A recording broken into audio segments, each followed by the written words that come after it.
Brigade Al-Quds kembali merilis rekaman yang memperlihatkan pasukannya menyergap militer Israel di Rafah pada Kamis 15 Agustus 2024.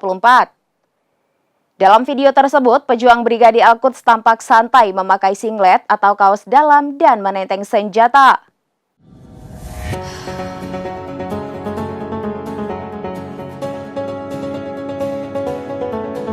Brigade Al-Quds kembali merilis rekaman yang memperlihatkan pasukannya menyergap militer Israel di Rafah pada Kamis 15 Agustus 2024.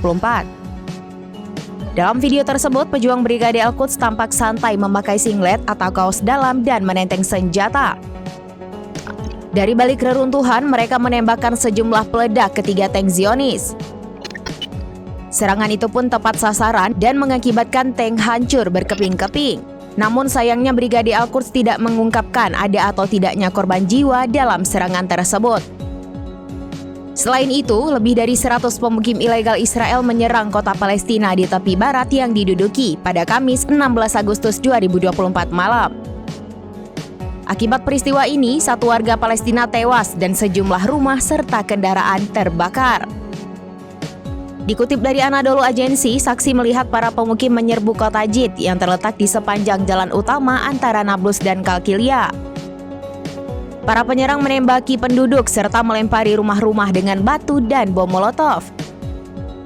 Para saksi juga mengatakan bahwa pasukan Israel memberikan perlindungan kepada para pemukim ilegal. Bahkan mereka mencegah kendaraan pertahanan sipil Palestina memasuki kota tersebut.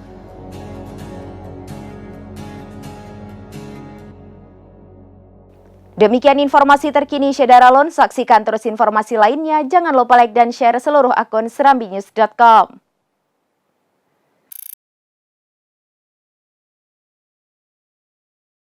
Download Tribun X sekarang, menghadirkan lokal menjadi Indonesia.